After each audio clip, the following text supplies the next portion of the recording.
Welcome to J is for Justice podcast. If live breaking news and following true crime is your thing, then please consider subscribing to my channel. And if you like what you see in my videos, please consider giving them a thumbs up.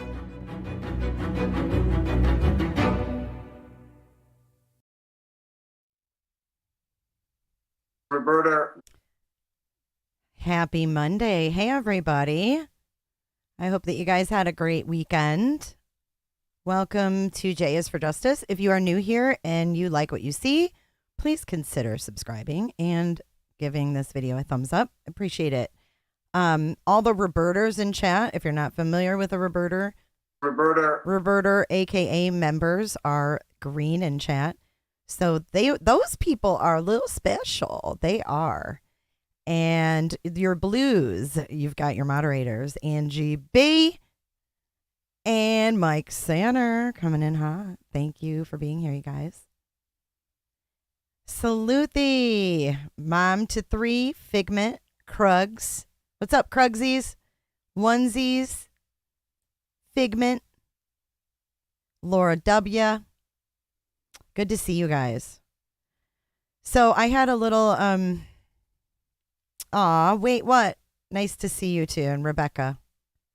Rebecca's like, hello, fellow Roberters. Krugs has been a member for 11 months. She said, glad to catch you today. Listen in while I work.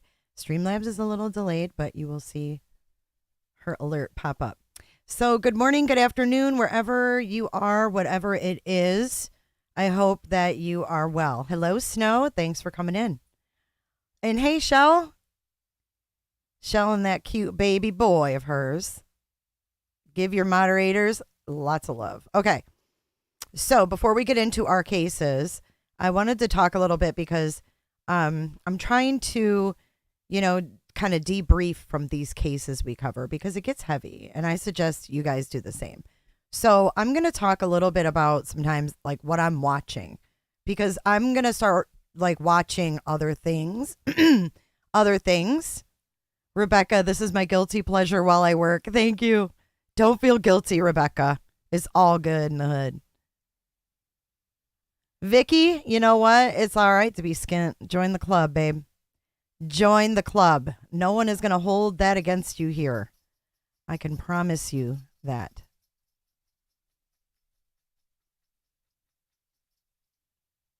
Hey, Carrie. Good to see you. Ange.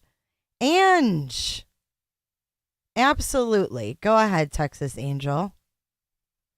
Texas Angel's going to share Brandy Vaughan's Cash App.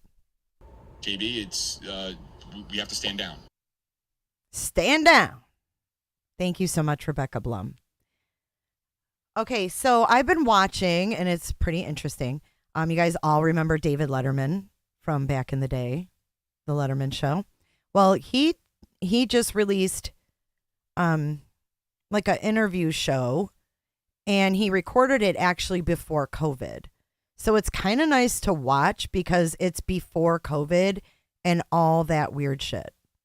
She can drop a cash tag. It's just $sign and whatever her tag is. She doesn't need to put a link. But anyways, I've been watching. It's called My Guest Needs No Introduction. There it is. Hey, Opa. So it's called My Guest Needs No Introduction. And I've watched I watched the Kim Kardashian one first. And these I think were recorded in 2020. And then I watched a Kanye West one. And let me tell you, it was very, very eye-opening. Hey, Lizzie Bones, thank you. Another year older and deeper in debt, right, babe? Story of our lives. Story of our lives. Hey, Baby D. Baby D, one of your moderators, and Shell and Snow. So it's $Monkey Family Trust. So, yeah, I've just been watching those. The Kanye one, if you haven't seen it, it's like, I feel bad for him because in that interview, he seems so happy, content. If you see him now compared to even then, really eye-opening. So I think it's a good watch. I think he talks about his bipolar disorder, which I think is, really good to raise awareness of that. I just think that it's really interesting to see the difference. Because don't we feel like a lot of us have changed?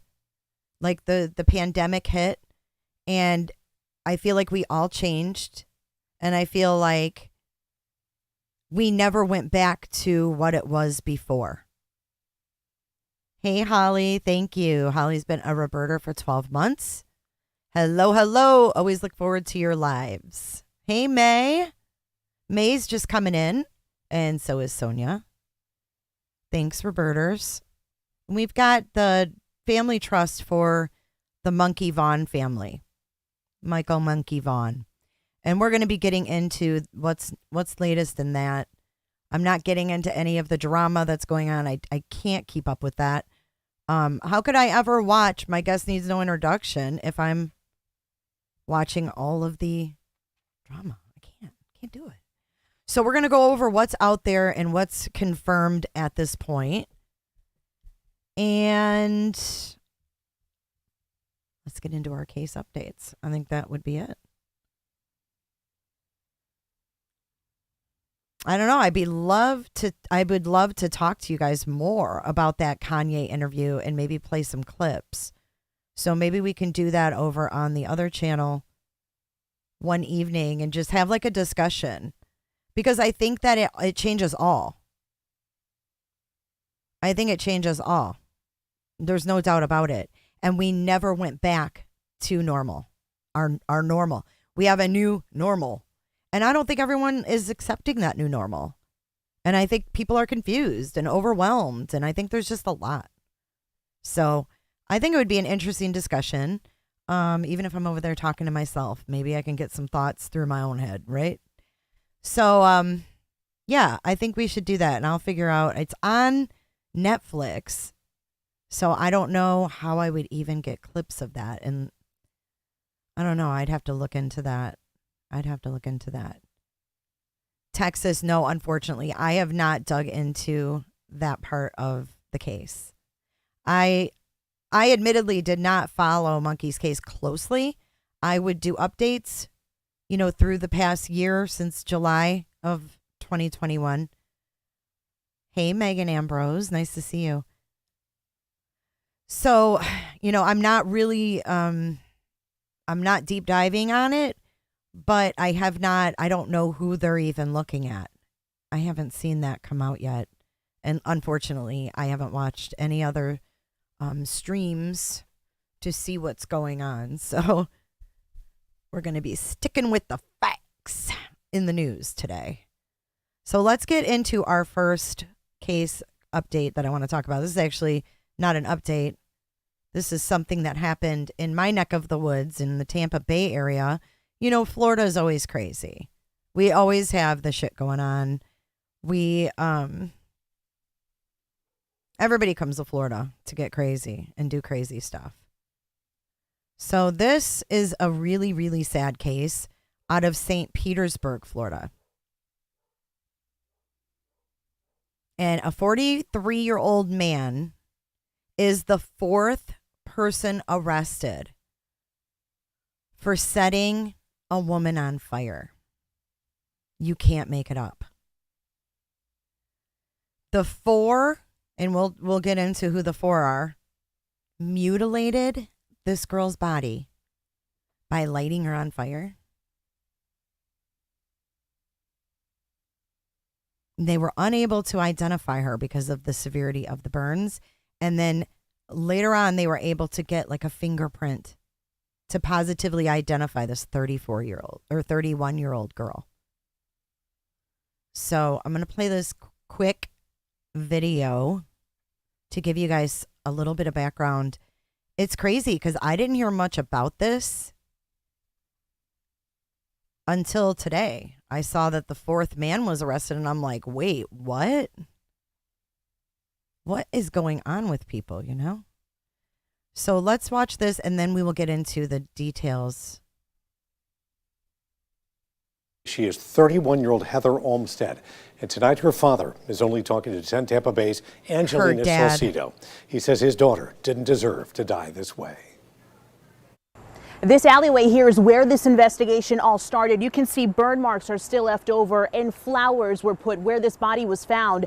Detectives say it was burned so badly it was unrecognizable, but a fingerprint helped them identify Heather. You gotta be kidding me. Detectives had just told William Olmstead his daughter Heather was dead. She was the one that was burnt in the alley. He had just heard about it on the news, but the thought it was her never crossed his mind. It's my baby. And somebody torched her. Olmstead says his daughter was kind. She had her issues and everything, but she was a good, kind-hearted person. Despite having just gotten out of jail a few months ago, the 31-year-old was trying to turn her life around and had just applied for a new job. She was previously arrested for resisting an officer with violence, possession of cocaine, and disorderly intoxication. Everybody has a past.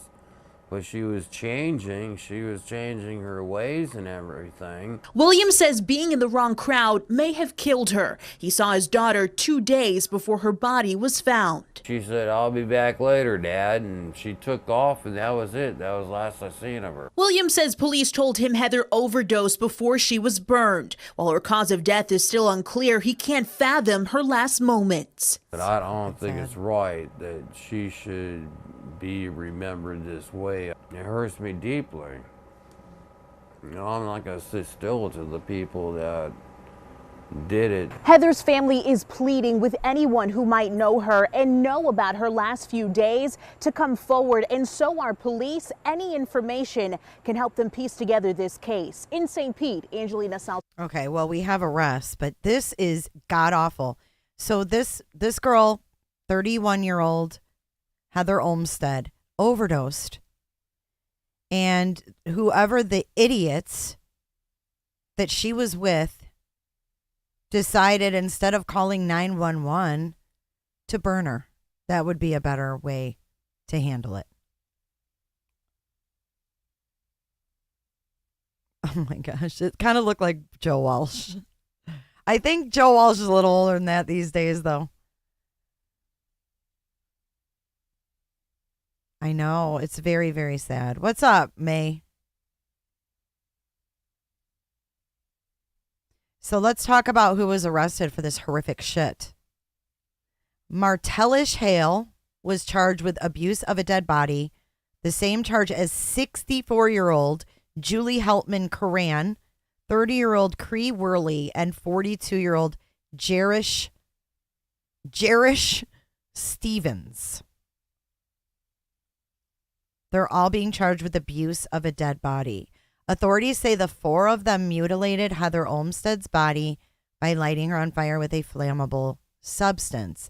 In the early morning hours of August 18th, St. Pete police responded to a call of a fire in an alley behind Emerson Avenue and 29th Street South. Authorities later said Olmstead's body was found next to a trash container. Video surveillance showed a white pickup driving away from the burning dumpster. And then investigators ran the plate, and it was registered to Curran. The court document says the truck was seen with a black GMC truck at a home before the incident. It was determined that the black truck belonged to Hale and that Stevens lived in the home. The arrest affidavit notes that Stevens was seen walking up to both vehicles and placing what appears to be a gas can in the bed of Hale's truck.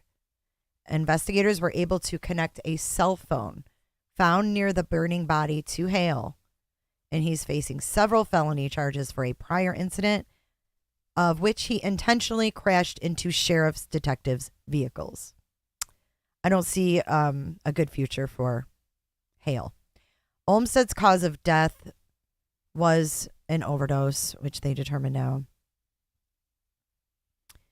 And we heard from her dad. But that is just so incredibly sad. And it's like, I can't believe these people live near me, you know? It's frightening.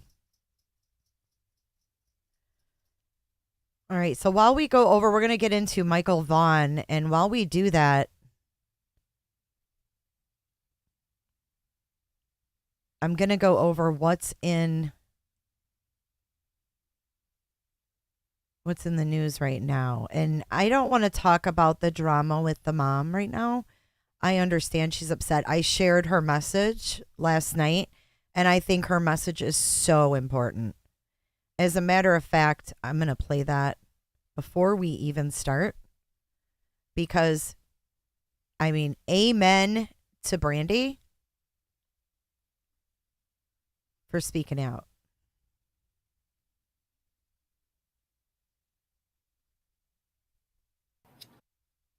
I need a favor. Yes. Some of these YouTubers that are contacting potential suspects. What? Oh my fucking God. I'm sorry. I missed what was said. Stop. You have no right. This is my son. You have no right. Stop it. You are not law enforcement. And what you're doing is you are hindering Michael's case. Stop it, please. Let them do their jobs. They are doing an amazing job, and they continue to do an amazing job. And the things you're doing and pulling right now is unacceptable, because you know what you're doing? If some of these things that are going on right now are factual, you are hurting anything of justice for my son. Now stop it. Please. You have no right. What you have the rights to is to keep his face out there and to keep hope and to support law enforcement. No, don't be contacting these people, please. You don't know the damage you can do to a case. Please.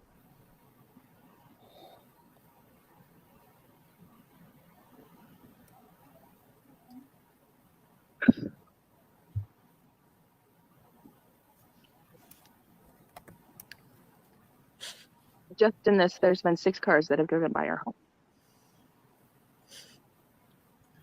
Just in me talking right now. I have no words. Did you know that I actually had someone comment underneath this video that I posted? This video right here, where I put Monkey's face at the end and with the tip line, and someone commented and said something along the lines, "She just told you not to share that." And I was like, "What?" She said, "Put his face out there."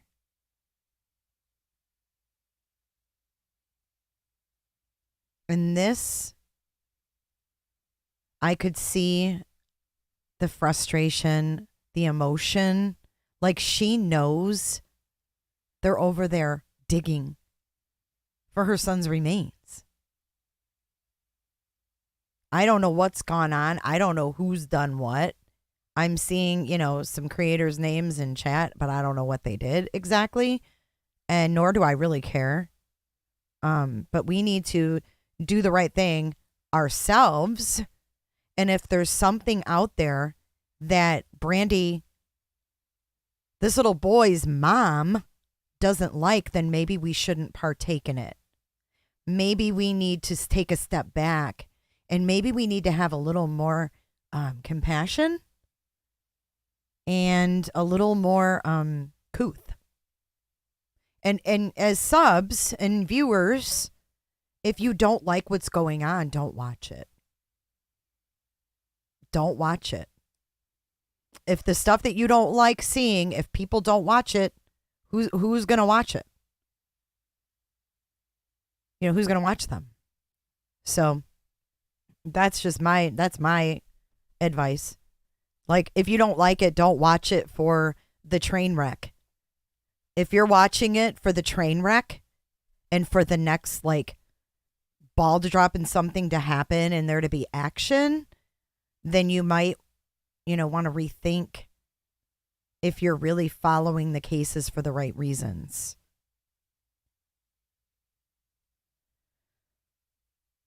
You might want to think about this little boy's face when you're watching, things get thrown around and bad things being said about the mother and the father and the whoever and all of that. It happens with every case that goes wild on YouTube. It goes with every case that goes wild, and not every case goes wild. Why, I don't know. I think it's the ones with the big question marks.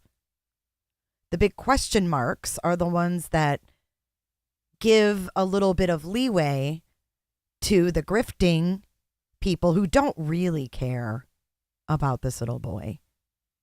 They just want to use his sad story. Stand down. They just want to use his sad story and act like they know more than everybody else. That they know more than investigators even. All in the name of a little kid. That makes me sick. That makes me sick. So if Brandy ever wants or needs a safe place to go, or if she ever wants me to get a message out there, I am more than happy to do that for her. Because this stuff on YouTube, especially with the stuff that came out last week, I'm going to be doing things differently. And you guys, it's not anything that I can pinpoint, but you'll see some slight changes in how I do my podcast. So with that being said, if you guys want to support Brandy, her Cash App is rolling in the chat. I can't even imagine what they're going through right now. So let's get into some updates on Michael. And this is, let's see, from just a few hours ago. And so the reward is at $26,000. And I'm not aware if that tip that was called in, if it was anonymous or not. But J.D. Huff, who is the local Fruitland police chief, he said that they received a very credible tip. Now, when I went back in time, there was also about a year ago another very credible tip that they looked into and didn't obviously pan out because they hadn't found Michael yet. But in a way, like, I hope for answers for the family, but in another way, I hope and pray that it's not him.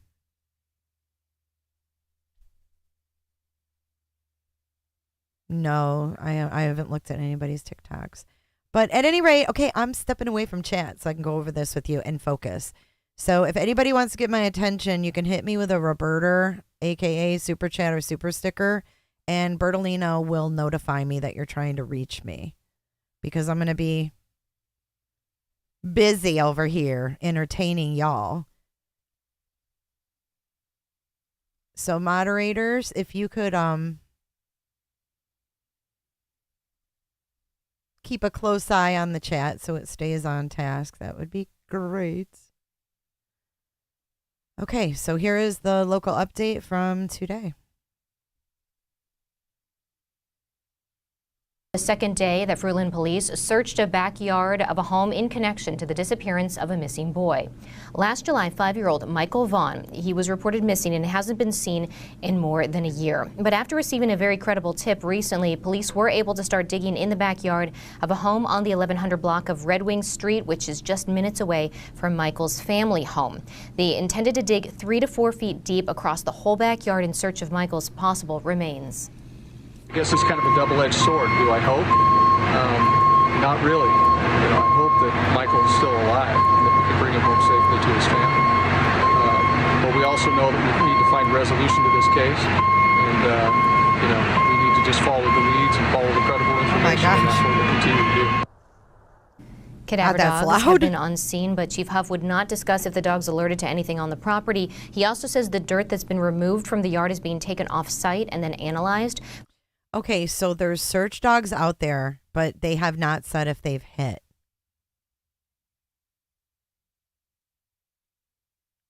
So it's possible that a dog may have hit. And that's why they are going as deep as they are. And they're like, we're not stopping until this entire yard is dug up. And they're going up to 4 feet deep.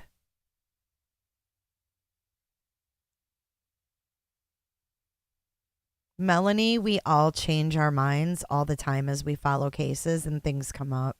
And we all have the right to change our minds. I don't think anyone went to the mother directly from my group and said anything to her personally. But I'm sure there has been speculation. Absolutely. And with no disrespect. You know, that speculation isn't for his mom to read. You know what I mean? God, it's just such a double-edged sword because everything's going to online. So this is kind of going to be the future of like missing cases and stuff like that. And I just think that we're seeing some really bad people act really bad. Hey, Lisa. Nightbot says he misses you. Will continue their search this morning, and of course, we're going to continue to follow this story. Okay, so it says here that the people that live in the home do not own it. They rent, and they have no connection to the Vaughan family. Now, that doesn't mean anything. That doesn't mean that they didn't randomly come across little Michael. You know what I mean?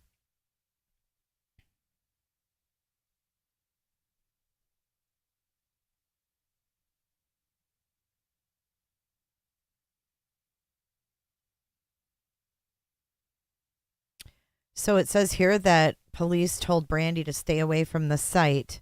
When law enforcement went over to kind of debrief them and let them know what was going on, they said specifically to Brandy, do not come over to this house. She told me, she said, it's doing everything I can to not go over there. She said, this is my baby. This is my baby. She said she was pacing back and forth so hard, trying not to go over there. She did start crying when she said the words remains were used. She said, I'm not there yet. I'm not ready to use that word yet. There's still hope. I'm not ready to tell his siblings he's not coming home. Not yet. So the two that live in that home are in custody, but neither have been charged in connection with Michael's disappearance. One was taken into custody on Friday, and the other one has been in custody since May.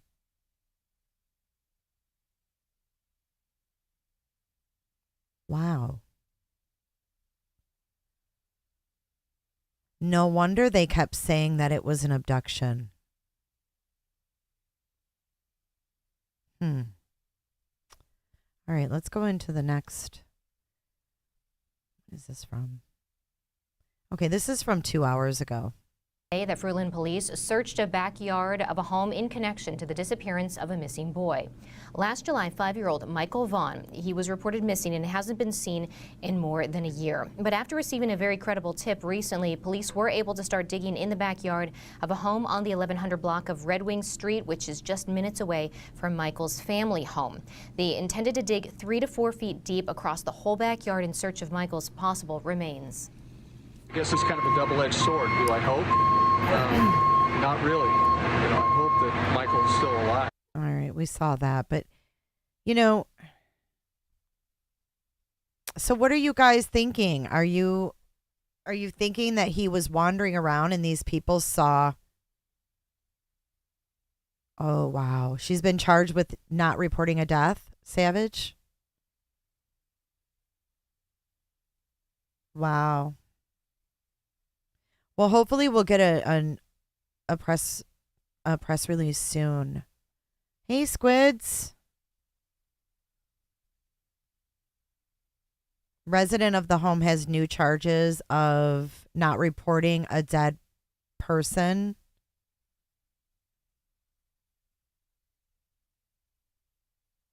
call the jail. Why? So are we thinking this was an accidental death and they covered it up because of maybe their past? I know the house is 4 minutes from Michael's home. So who was charged? Is it the registered sex offenders that live there? Is it the 2 RSOs? Because there's 2 RSOs on Red Wing Drive.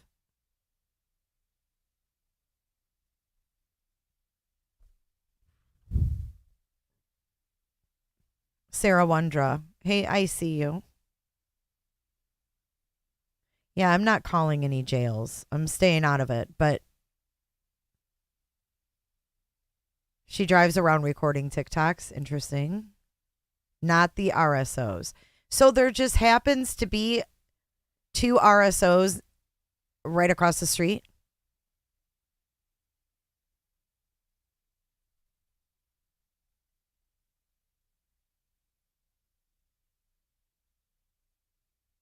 Wow. Right, Courtney. So the only thing... Okay, so not the RSOs. I gotcha. So it's just a coincidence that those nasty RSOs are right there. So they have nasty RSOs, but they're not the ones that are the suspects.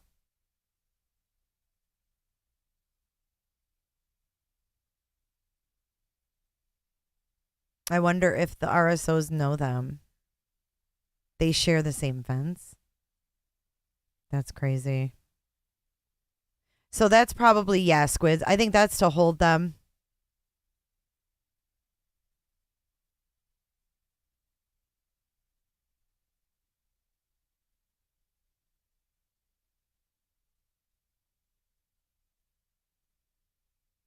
Mike Sanner, I don't understand how they can charge that crime without any body or real evidence. I'd be suing like hell if it were me.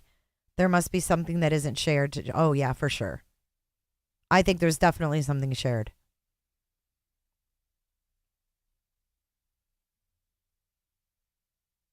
May, you're kind of like distracting chat a little bit, babe. Yeah, so let's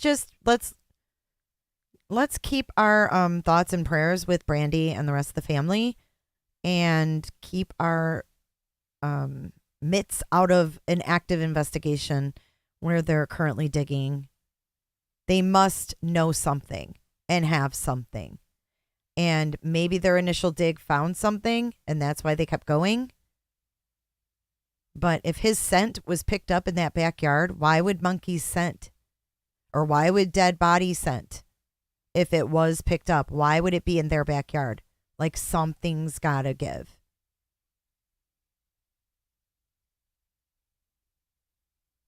And they would not go to this extent. I mean, look at Summer Wells. They just searched. They had to search like randomly because there was no good tips. Thanks to YouTube, there was no good tips coming in, and they just had to like randomly do a search. But this is very pinpointed. This is very directed. They know what they're doing. And like his mother said, back off of law enforcement. Like, if she's supporting law enforcement and asking that, who would not honor that? Rethink what you watch, people. Rethink what you watch. Because if you're not watching it, there's no audience for it.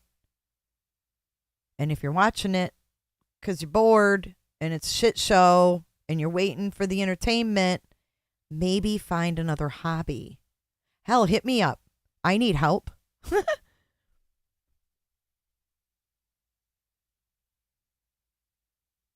Oh man, Slim Hauser, I hope not.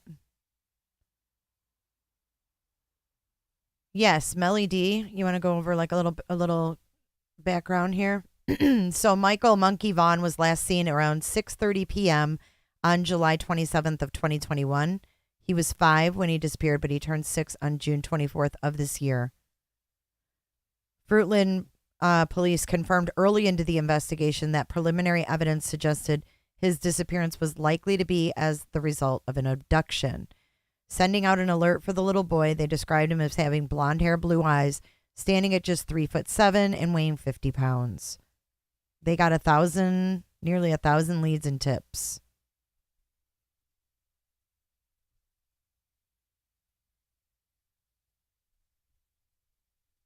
And there's been no sign of him. Police have a backhoe. They have canines. They're putting dirt into a dump truck and they're going away. Then they're sifting through that dirt. Lauren Matthias, the host of Hidden True Crime Podcast and a spokesperson for the Vaughan family, told News Nation.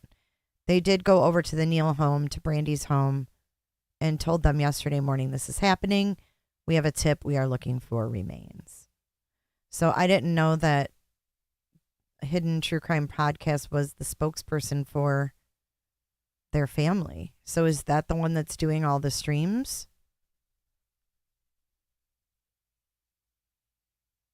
So at the time when he went missing, his mother Brandy was working and her husband was at home in the bedroom getting the baby up and ordering pizza, and neither were aware that he had snuck out. She later learned that he had gone to 3 neighbors' houses, according to News Nation. This week, police are digging in the yard of a property just 4-minute walk from Michael's home, reportedly receiving a tip that the boy's remains could be buried there. And there he is, little monkey. It's really sad.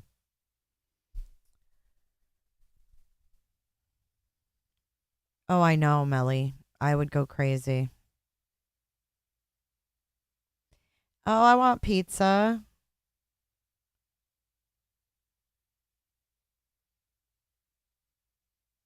It's so sad. And, not every case, and that's another thing, too. Not every case is a conspiracy. You notice that the ones that are mentioned by certain channels that you watch are ones that have a big question mark.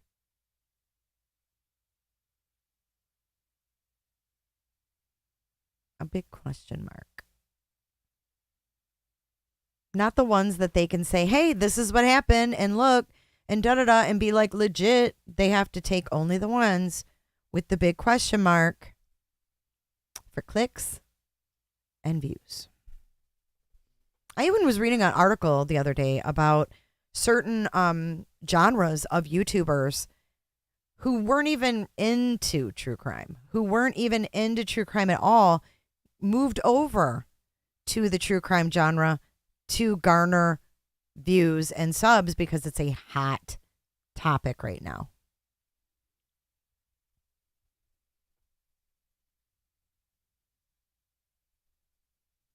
So we will keep our close eyes on this as they're there still digging 4 feet down in the backyard of this home, 4-minute walk from Michael Vaughan's house.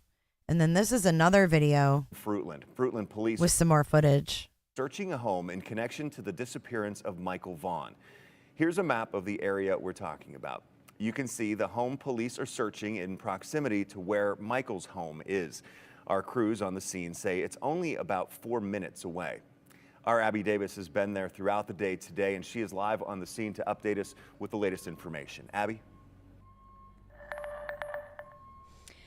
Doug, law enforcement have been out here since Friday after they received a very credible tip. That is what the police department told us, suggesting that Michael Vaughan's possible human remains are in this nearby neighborhood, specifically this backyard over here. You can see, let's take a little bit of a walk.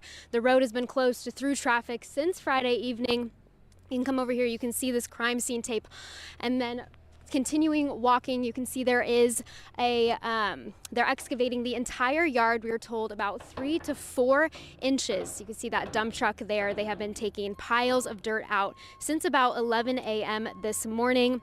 where they're taking it. They said they're taking it to an off-site location where it will be processed. Now, like I said before, police obtained a search warrant and began working Friday night. They have plans to dig 3 to 4 feet deep. You can see a backhoe just went in and it's being used to dig up the topsoil. Now, Huff said in no... So they're going 3 or 4 inches at a time. 3 or 4 inches at a time, hauling that dirt off site to sift through it, going back. This is not going to be something that is going to be quick. So they have to be methodical. We need to chill. We need to just chill and let law enforcement do their job. Support the family however we can support the family until there's answers. Way that they believe what they are doing now will contaminate any sort of evidence that they find, if they do find any. Now, crews involved in the search include Idaho State Police, Fruitland Police, Idaho Mountain Search and Rescue, Fruitland Public Works, and the Fruitland Fire Department. 2 canine dogs, were also here earlier this morning. They have since left, but crews are telling me that they are very hopeful and that they are grateful for all of the community support. We just have to continue to process this, and if it yields, it yields. You know, I guess it's kind of a double-edged sword. JB, do I hope? You have to stand down. Not really. You know, I hope that Michael is still alive and that we can bring him home safely to his family. But we also know that we need to find resolution to this case, and you know, we need to just follow the leads and follow the credible information, and that's what we'll continue to do. It's horrific. Sweet Baya, thank you so much. Sweet Baya says, keep this family in your hearts. Always say, I love you before you say goodbye. You never know if that will be the last thing you say. That is so true. You know what? That's a great message, I think, for us to take away today. We always say that. You know. But really think about it. I mean, look at this sweet boy's face. Do you think that when Brandy went to work, she thought she'd never see him again? This shit's real, man. This is not a joke. This is not a reality show. These are real people.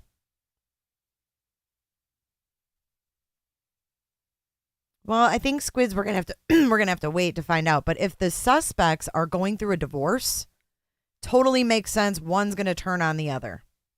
So I wonder who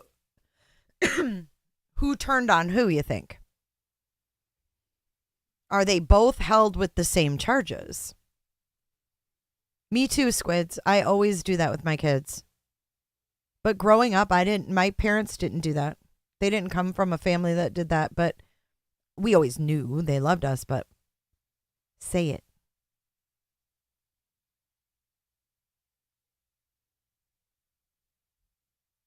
Yeah, they started on Friday.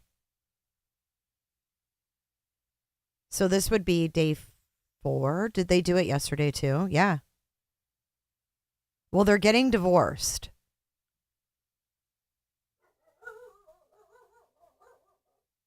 Texas Angel says, I know neighbors were asked to look for a scooter by law enforcement.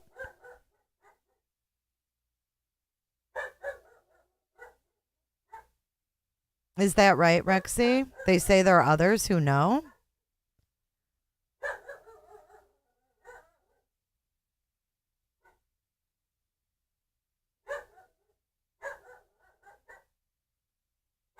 Even if you're mad, that's what you live with. That's so true.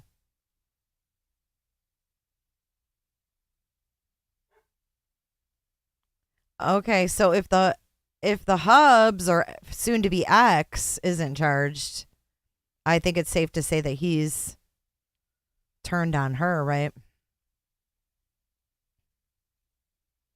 Sweet Baya, thank you again for your super chat. It's just really sad because we all know they find him. That's it, you know, and that's the reality that this family has to face. Okay, so the next update, you guys, is there was a horrible shooting at the University of Virginia. 3 students died. And they now have a suspect in custody, thank God. But there was a short manhunt for this guy. I'm going to play this clip and then we'll read through this article and talk about it. I haven't read about this yet, but I wanted to see what this was all about because this is really scary. Gasoline, jet. And there's something a little ironic before we play this. It's a short news conference, but it's kind of ironic because there was a shooting there on November 14th in the late 1800s. And I'm going to show you guys or read you guys about that because I thought that was really bizarre. So this is an update from the University of Virginia. May, what is your deal? Why do you call me JJ? Shots fired in the Culbreth parking garage. Here we go. Last night at approximately 10:30 p.m., University police responded to a call of shots fired in the Culbreth parking garage area. Upon arrival at the scene, University police encountered several victims of gunshot wounds. The shootings occurred on a bus full of students returning from a field trip. 3 of the victims did not survive. They were Devin Chandler, a second year from Virginia Beach, Virginia, Lavelle Davis, a third-year student from Ridgeville, South Carolina, and Deshaun Perry, a fourth-year student from Miami, Florida. All 3 were members of the football team.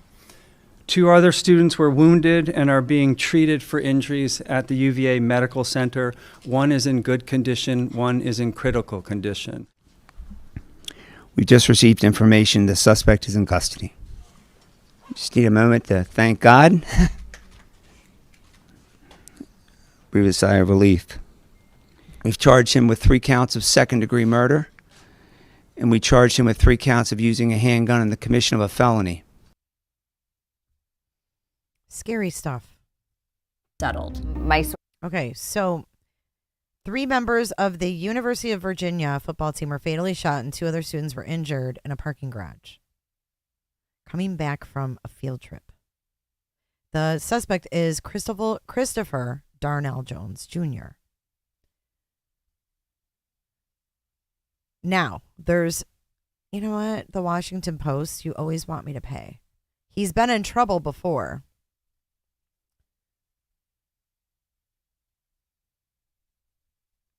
So Jones was a freshman on the football team at UVA in 2018, but did not appear in any games. So he never played. Monday morning, they lifted the shelter in place that was in effect since 11:30 last night.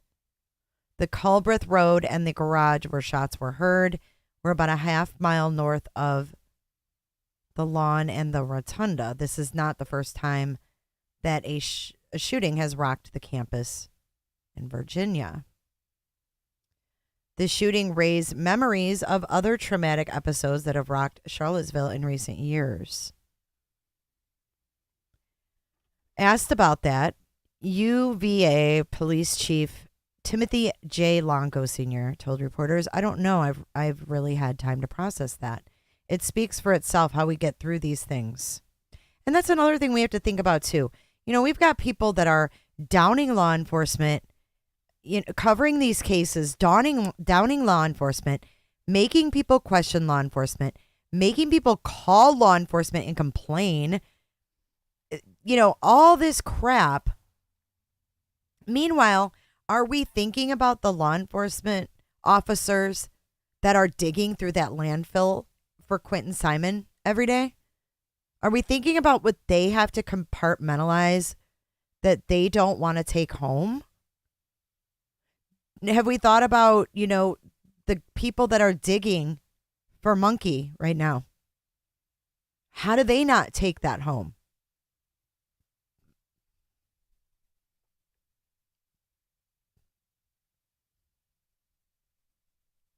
I don't know, but charges can change too, even though it's second degree right now.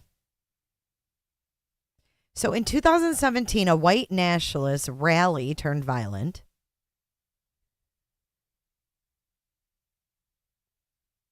And then UVA student athlete Yeardley Love in 2010 was murdered. And then another one disappeared, Hannah Graham, in 2014. And then here we have an account from kids that were there. So Ozzy Alam, which are these kids here. Ozzy Alam, Obek Askarov, and Aaron Stackpole were packed into a friend's apartment Sunday night, finishing statistics homework and half finishing homework and half hanging out when their phones lit up. It was the school emergency notification system telling them shots had been fired nearby. At first, the 19-year-old sophomores thought it was another incident with a BB gun, which they said had been relatively common this year. But then they got a notification that said active attacker, run, hide, fight. They panicked. We low-key secured weapons. He grabbed a belt. Alam grabbed a Starry Night painting. The friends pushed... What's that mean? Alam grabbed a Starry Night painting. The friends pushed couches against the dorm room door as barricades. A few minutes later, their phones lit up again. This time it was Yik Yak, an anonymous blogging app used by students at UVA. It said the shooter might have stopped by an apartment building, the same one they were in 3 floors down. They looked out the window and saw police lights flashing. The friends slept there that night, 2 on a couch and 1 on the floor. By the time they woke up, the shooter, who they later learned was a fellow student, had still not been caught. They emerged from the dorm around 11 a.m. Monday as the lockdown was lifted and police announced that a suspect, a fellow student, was in custody. In sweatpants and with backpacks on, they discussed the chance that a shooting would have happened on their campus. I didn't rule it out, Stackpole said. Yeah, it was in the back of my mind, Askarov said. I didn't think it would be a student-on-student shooting, Alam said. What would it be then? Student-on-teacher? The others nodded in agreement. In a news release about 12:30 p.m. today, the Henrico County authorities said the alleged shooter, 22-year-old Christopher Darnell Jones, was taken into custody before 11 a.m. without incident, and he was arrested in the 5700 block of Edgelawn Street in Henrico.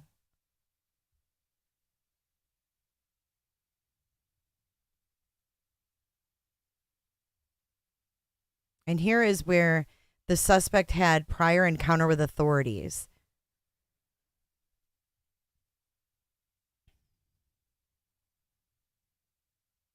So they have no motive yet. They haven't released a motive.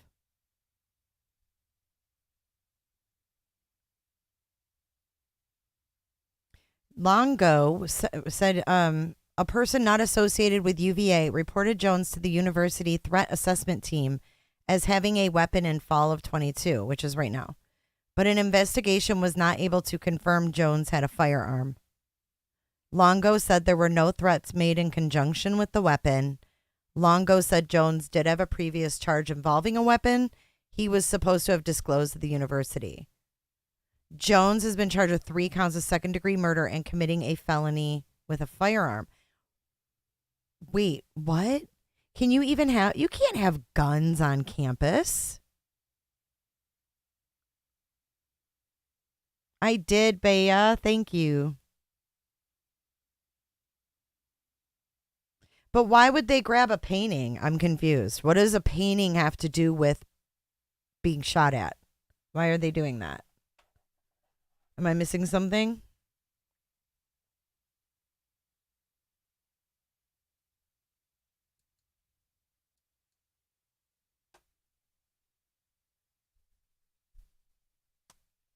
Am I missing something? Starry Night by Van Gogh, but what? Why would they grab that? It just seems kind of random. And as a shield. Okay. See, sometimes this is what I need you guys for. I need you guys to like point out the obvious to me. I thought maybe it was like, worth money or something. Roberta.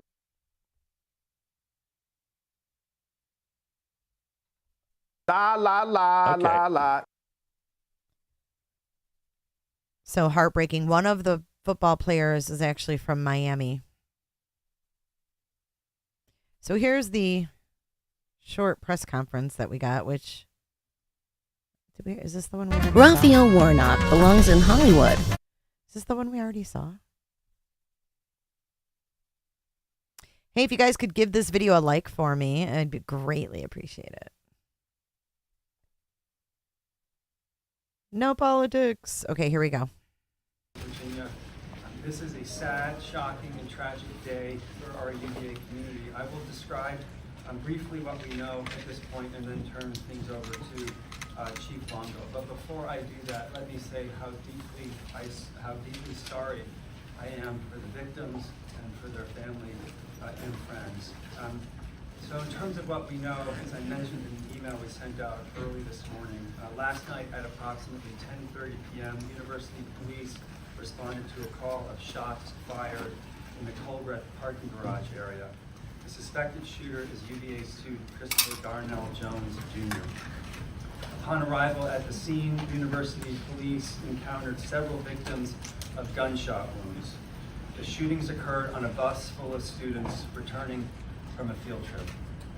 3 of the victims did not survive.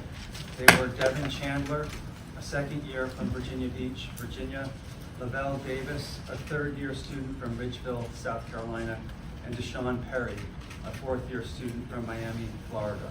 All 3 were members of the football team. 2 other students were wounded and are being treated for injuries at the UVA Medical Center. 1 is in good condition, 1 is in critical condition. In order to protect their privacy, we are not releasing their names at this moment. The families of all the victims have been notified, and the university is providing any and every available assistance. I have spoken with 4 of the families, and I spoke directly to the student who is in good condition.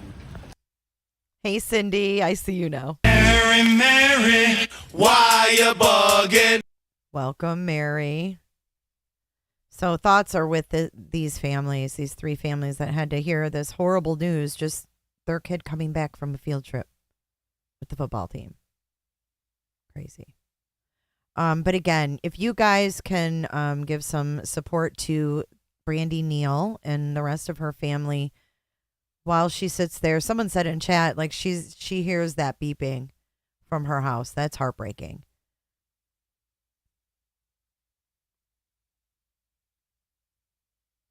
To beat the shooter with Mary P.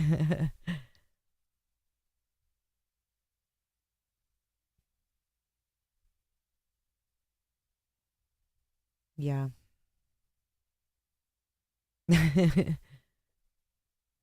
Thank you, Sweet Baya. Like, share, and subscribe. Well, you guys, that's my updates for now. Thank you for joining me today. And again, if you can hit the like, I'd appreciate it. And as soon as we get to 1,000 subscribers on the empowerment channel, I'm going to give you guys 4 choices.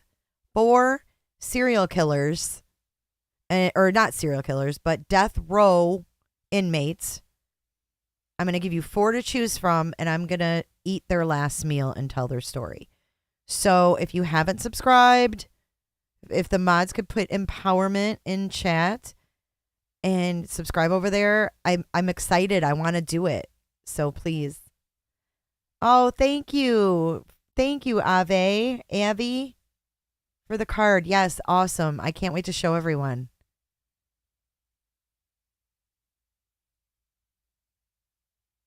Thank you, Sweet Baya. I enjoy you too. I'm glad for all of you guys, and be careful of. Look at all these rumors surrounding me every day. Need some time to get away from all those rumors. In the name of Jesus, Father God, Lord. Stay safe, stay smart, and dance it out, Robertolinos. Roberters. I've been through the desert on a horse with no name. I don't give a damn. You'll see Jay again, my friend. About you and your problems, I don't give a damn. You talk way too much, I have heard enough. About Got you and your problems, I don't give a damn. Jay's a winner, not a beginner.